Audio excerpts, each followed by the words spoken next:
bác Trần Thăng Long đã đến hết chưa ạ? Chưa đâu em ạ, em là người sớm nhất đấy. Mọi người đang ở trong kia chuẩn bị rồi. Vậy em vào trong một với bạn trước đây. Hai là người đến sớm thế, còn sớm hơn cả tớ nữa cơ đấy. Hey, hôm nay được nghỉ sớm. Thế nên là từ trường qua đây luôn. Đã đã ăn gì chưa? Tớ vừa bảo anh Lộc đi mua ít bánh mì cho chúng mình ăn rồi. Là ai? Anh Lộc. Suốt ngày anh Lộc. Hey, thì tất nhiên là anh Lộc là quản lý chúng mình, thì tất nhiên anh phải quan tâm chăm sóc đến sức khỏe chúng mình rồi còn gì nữa. Giờ vẫn quá sớm. Chúng ta sẽ làm gì trong khi chờ đợi bánh mì nhỉ? Hay là nghe tớ kể chuyện đi. Lại chuyện bịa. Bịa đâu mà bịa, chuyện cổ tích hiện đại đấy. Hơi bị liên quan đến bọn mình luôn. Chuyện có tên là Kép xuyên không. Phim trưởng à? Chuyện bịa à? Thôi, chúng ta cứ nghe xem sao. Nữa lần này chuyện lại thú vị sao? Ok, kể em xem nào. Ok. Kể em nào. Nghe đây này. Ngày nay. Mày à? Ô mày chỉ đường nào tao lạc đường ngồi này. Thôi đổi gió thì là đổi gió. Mày đã bảo là cứ chỗ cũ lại cứ thích đổi gió như nào. Và chúng mày đến đủ chưa? Mà không rủ người yêu cũ tao đến đâu nhá. Thôi chuyện dài có gì tao kể sau. Rồi bây giờ là 87 mã mây đúng không? Rồi tao đến này.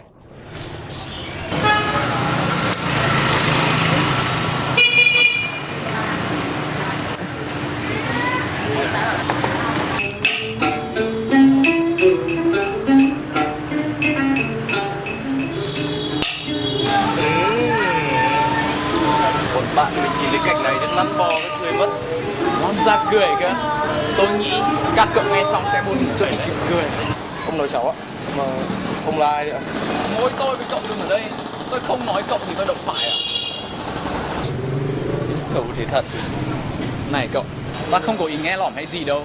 Chỉ là thái độ của cậu đây không thể không chú ý được thôi. Một không gian đầy tính nghệ thuật như này mà cậu lại chê bai cười cợt. Không ạ, nó chỉ là sở thích cá nhân thôi. Cháu còn trẻ dĩ nhiên là cháu không thích cái thể loại này. Vậy theo cậu, đây là loại nhạc chỉ dành cho những lão già cổ hủ như ta à? Cháu không có nói thế. Nhưng rõ ràng ý cậu là như thế. Ta thấy cậu cũng thông minh sáng sủa, sao không thử nghe một lần cho biết. Biết đâu cậu lại thích. Thứ nhạc này càng nghe càng ngấm. Ông ơi, bây giờ cháu đang có việc rất là bận. Không có gì nghiêm trọng thì cháu xin phép. Chuyện này rất nghiêm trọng đấy. Nhưng có lẽ cậu sẽ không chịu nghe ta ngay lúc này, ngay tại đây đâu. Biết đâu đặt cậu vào một không gian khác, một thời điểm khác thì cậu sẽ hiểu ra.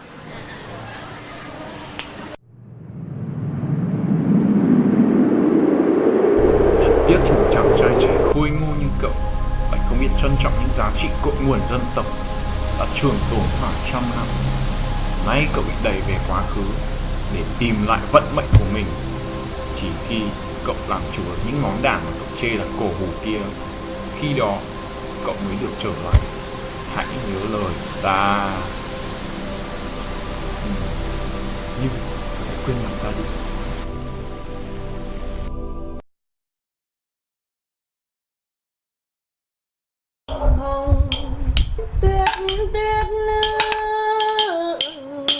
Em có lên mặt trâu.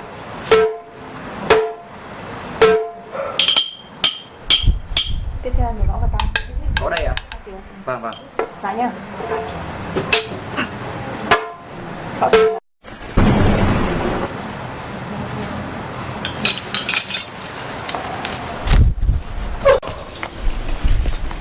Ông ơi, ai ấy chị ạ? Ơi. Anh gì ơi?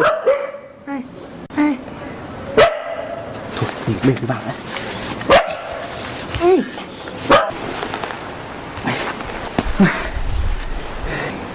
Ui, chưa? Ai đây nhỉ? Chị cũng không rõ. Nhìn ăn mặc lạ ơi là lạ. Chắc là người khác đến.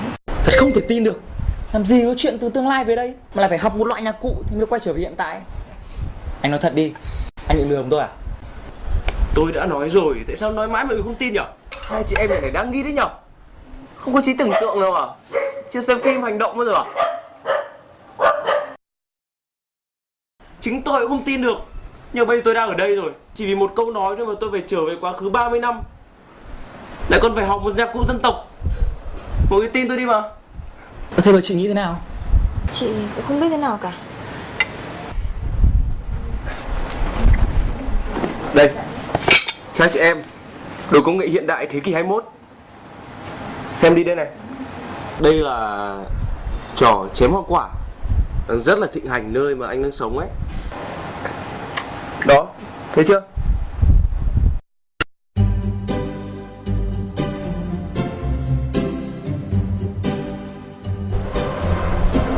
Chị như thế nào? Chị bắt đầu tin anh ấy rồi đấy. Bây giờ tôi cũng không còn lựa chọn nào khác, chỉ có thể học thêm một nhạc cụ dân tộc để được trở về với hiện tại của mình thôi. Mọi người giúp tôi được không? May cho anh ấy, nhà tôi có một nghệ nhân chơi đàn đáy. Đàn đáy cũng nhạc cụ dân tộc à? Tất nhiên, đàn đáy là một loại nhạc cụ dân tộc dành riêng cho ca trù. Làng tôi là làng ca trù nổi tiếng đấy. Tôi không cần biết ca trù là gì nhưng mà tôi được cứu rồi. Ai có thể dạy tôi? Ông nội của tôi. Còn lâu tao mới nhận cậu làm học trò. Tại sao ạ? Quay vì học phí không ạ? Này cậu Hải à, để tao nói cho cậu rõ. Vấn đề ở đây không phải là học phí đâu cậu Hải ạ. Chuyện này không liên quan gì đến học phí đâu cậu ạ. Ôi nhưng mà ông ơi, anh ấy có cái này hay lắm ông ạ. Kể cả ta có nhận cậu làm học trò thì với cái thái độ như này, cậu không thể học hành nên gì đâu. Thái độ nào ạ? Là cậu không có đủ quyết tâm và sự thành khẩn để học tập. Học đàn đáy hay học bất cứ môn nghệ thuật nào cũng cần phải có sự thành khẩn và lòng quyết tâm theo đuổi đến cùng. Học đàn đáy là học ca trù, mà cậu nhìn lại mình đi, ngay cả ca trù hay đàn đáy cũng không có một chút khái niệm nào, thì hỏi làm sao có sự thích thú để theo đuổi đến cùng. Cháu có động lực mà. Động lực của cháu rất lớn là đằng khác. Cháu muốn về nhà, cháu muốn về thời đại của cháu. Này cậu Hải, cậu nghĩ chỉ đơn giản như vậy thôi sao? Để học, để cảm được ca trù, sao đơn giản thế? Trời ơi, tại sao ông lại không chịu dạy anh nhỉ? Chẳng phải em bảo là ông rất tâm huyết với nghề và rất muốn truyền nghề hay sao? May phước cho anh, ông cho anh ở đây đấy. Ông anh ra được từ lâu rồi. Kể cũng lạ, ông bình thường chả bao giờ nghĩ, chả bao giờ quan tâm đến chuyện đi xuyên thời gian. Thế mà lần này ông cũng nghi ngờ gì mới lạ chứ. Đấy, tại sao đã tin anh như thế rồi thì không dạy anh luôn đi? Anh hiểu này, ông đam mê muốn truyền nghề nhưng mà chỉ muốn truyền nghề cho người có tâm huyết thích học ca trù thôi. Như em ấy này, có được học đâu, có môi chỉ hồng được hát đệm phách. Em thì chưa đủ kiên nhẫn học đàn của ông. Thế tại sao Hồng không học đàn luôn? Để bây giờ dạy anh phải tốt không? Anh đúng là chả đồ chả biết cái gì. Trong ca trù ấy chỉ cho người nam học đàn đáy thôi, gọi là kép đàn. Còn người nữ hát và đệm phách gọi là đào nương hay là cô đào. Em chỉ là người cầm trầu thôi. Cầm trầu á? Thì là kiểu mỗi lần đào nương hát xong thì em đánh một tiếng trống có kết đi. Này, em bảo này, hay là thôi, anh khỏi học đàn đáy làm gì? Anh làm quan viên luôn ấy. Quan viên như nào? Thì như ngày xưa ấy, chỉ có các quan chức ấy, phải những người phong lưu công tử thì mà nghe hát ca trù thôi. Mà anh nhìn công tử cái này gì nữa? Cái thằng này tao đang không biết làm nào được học thầy này. Mà anh tốt ông làm thầy rồi đấy. Thế là có tiến bộ thái độ đấy. Ông ấy, ông muốn truyền nghề nhưng mà ông chỉ truyền nghề cho những người nào biết một chút về ca trù thôi. Anh chả biết cái gì, sao mà đòi học được? Cháu còn chưa nghe ca trù bao giờ. Thế là mày dạy anh đi. Anh thấy mày cũng có vẻ biết về ca trù đấy. Em dạy anh em được cái gì? Không để chú thiệt đâu. Anh dạy chú công nghệ tương lai. Cũng được đấy.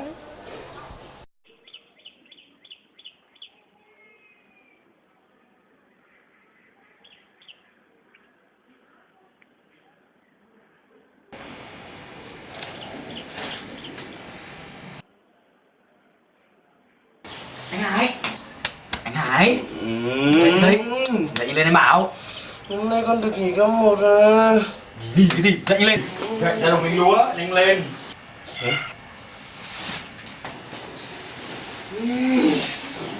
Cũng phải là mơ à?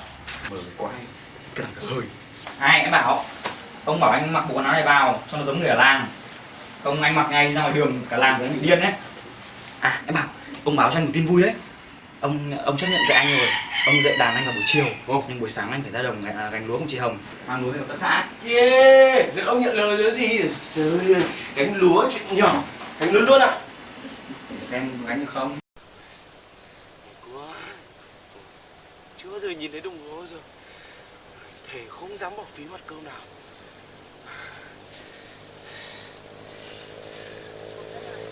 Vậy 30 năm sau mặt lúa như này à? Chắc là có đấy, nhưng mà tớ ở thành phố nên chả thấy đồng lúa bao giờ. À, cảm ơn Hồng hôm nay đã giúp Hải tập đàn nhá.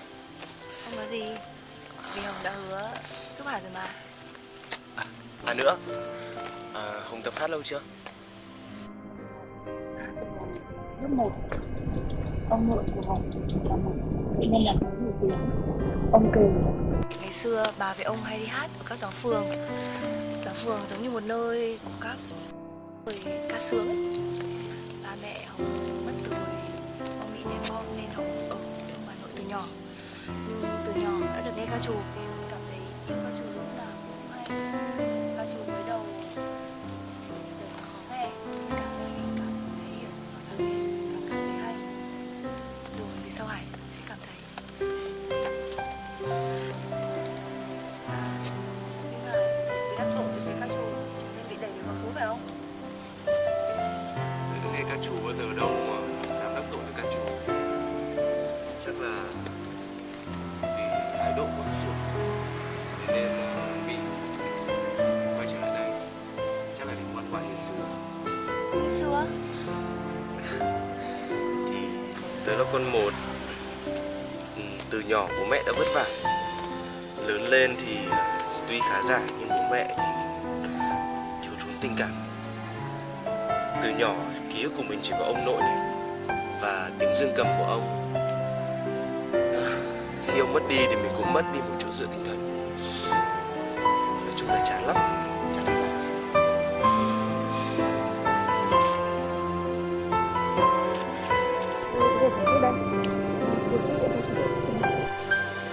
Về đi. Mình ngồi một lát nữa xong mình sẽ về.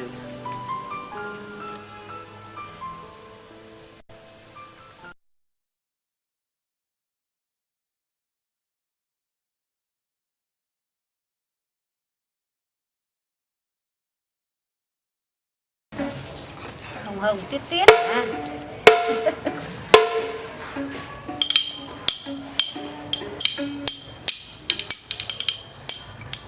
Ngã làng gió thời quân thương thiếu.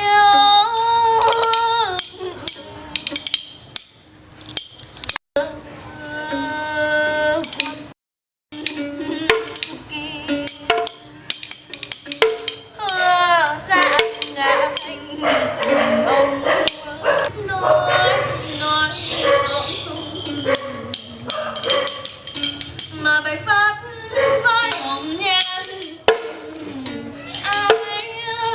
Bổ túc với ca trù, mình chuẩn bị cho lớp ca trù nâng cao về đàn này sắp tới.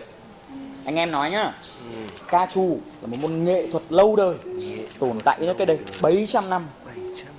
Sau một thời gian bị lãng quên khoảng nửa thập kỷ, ca trù đã dần dần hồi sinh. Ca trù là một loại hình ca nhạc chuyên nghiệp có nguồn gốc cung đình nên là đòi hỏi rất nhiều quy tắc khi biểu diễn. Ví dụ như là đào nương khi biểu diễn chỉ được nhìn thẳng, không được đánh mắt, đưa tình với quan viên. Kép đàn là nam ấy, thì phải là người nhà của đào nương, cha, chú, anh, hoặc tuyệt đối không được để người lạ đệm đàn cho hát. Này em bảo này, em chưa đến đoạn này rồi nhưng chém mãi không được, nó cứ bị rơi ấy. Làm nào bây giờ? Kinh, sắp phá đảo rồi đấy. Đảo nào mà phá? Anh làm sao đấy? Không. Ăn hoa quả mà. Ý anh là sắp đạt kỷ lục mới rồi. Sao mới chơi mà đã giỏi đấy? Ui giời, cả đêm hôm qua thức chém hoa quả, đóng với cả tay như này. Thôi tiếp đi. Anh đánh sai rồi, không phải để như này, phải dựng đàn lên. Đấy. Như này hả?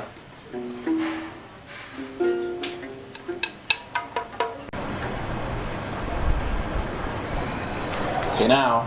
Đã sẵn sàng cầm đàn học chưa? Ông ơi, mấy hôm nay Hải tiến bộ lắm không ạ? Cháu đọc gì ở chép nấy. Thưa thầy, những ngày qua đối với con thật chẳng dễ dàng gì. Sống ở một thế giới hoàn toàn khác, làm những việc con chưa từng làm. Nhưng cũng vì những điều đó mà con hiểu rằng tại sao con lại ở đây. Thái độ đã có chút thay đổi. Giờ chỉ cần cậu kiên trì là sẽ học được thôi.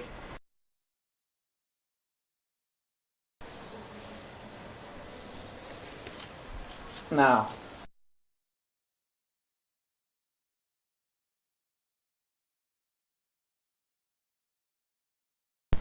Nào, đây là đàn đáy. Thời phong kiến, một dàn nhạc ca trù gồm rất nhiều loại đàn. Nhưng bắt đầu từ thế kỷ 19, để giảm lược tiện cho biện trình diễn tại nhà, thì một dàn nhạc ca trù gồm có đàn đáy, cỗ phách của ca nương và trống trầu do người xem ứng diễn. Có thể do là kinh tế khó khăn nên bị cắt bớt đấy anh ạ. Tự.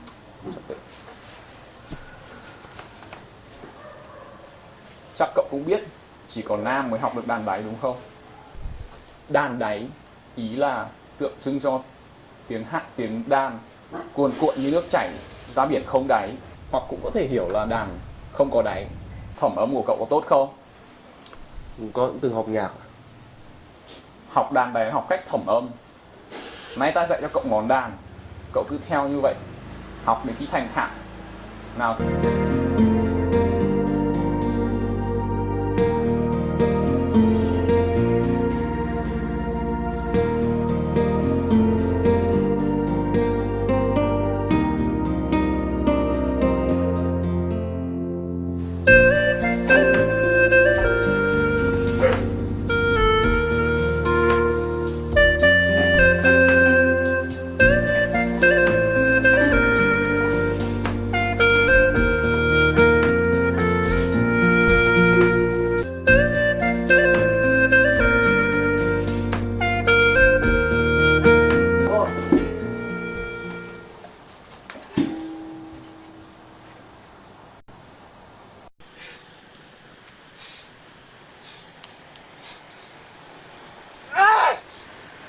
Rơi ạ!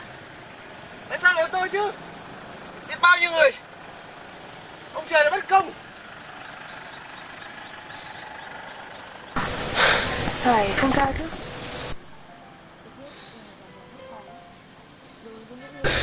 Tôi biết trong lần này là rất khó. Đối với những người nghe ca trù đã từ lâu, họ còn khó học. Bắt hẳn một số một chiều đàn nghe được và thật bất công.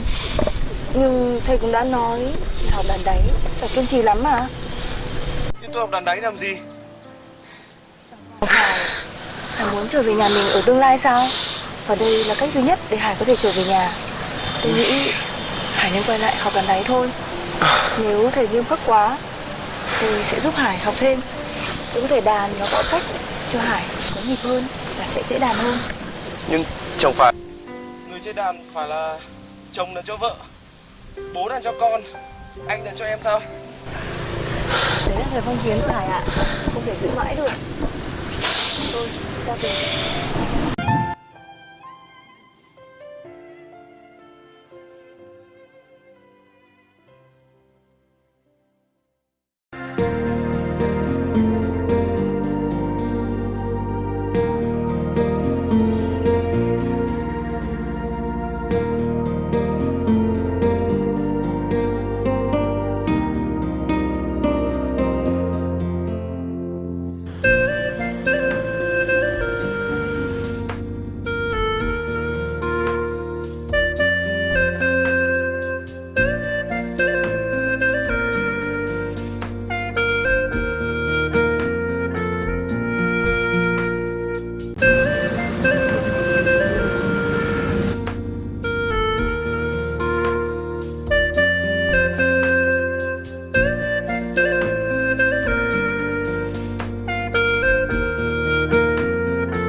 mà chị em Hồng nhiều lắm. Bây giờ trong Hải như một nghệ nhân đàn đáy thực thụ ấy, không còn về vì một anh chàng ngạo nghễ đến từ tương lai nữa. Vậy là Hải đã sắp hoàn thành sứ mệnh và sắp được trở về nhà rồi. Mình không biết nữa. Lúc mới trở về đây thì chỉ muốn về nhà thôi. Bây giờ thì đã yêu ca trù rồi, đã đam mê chơi đàn rồi. Nhưng Hồng yên tâm, khi mình trở về tương lai, mình sẽ vẫn giữ tình yêu với nó. Nhưng Hải có bao giờ nghĩ Hải sẽ ở lại đây không?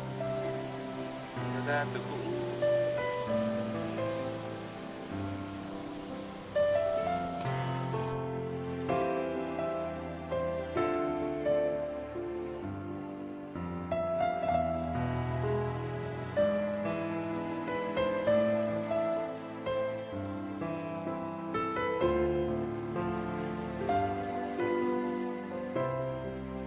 Hồng. Sao gọi tao tiếp thế? Đang đi đoạn gây cấn sợ chứ. Ai bảo hôm trước thách tớ làm cho cậu sợ. Tưởng thần kinh thép thế nào. Nhưng mà tại sao nay mọi người đến sớm thế? Rồi sao nữa? Cái chuyện như thế nào? Hải gặp Lam, hai người hạnh phúc sống bên nhau trọn đời. Ôi cái chuyện đó nha. Cái chuyện này mà cứ hải hải làm em biết đấy. À, chuyện Hồng sáng tác. Tớ thấy ý nghĩa mà. Khéo dựng thành phim được ý. Đến lúc đó chúng ta sẽ làm diễn viên chính luôn. Quá được luôn. Phim gì à? Có hết mọi người chẳng có tớ gì cả. Hello cả nhà. Hello. Bánh mì đây, ăn đi. Không thì khách đến hết cả ngồi buôn rồi. Trời ơi, mỗi đứa có một cái. Yeah. Này, chú chém nó quả đâu rồi?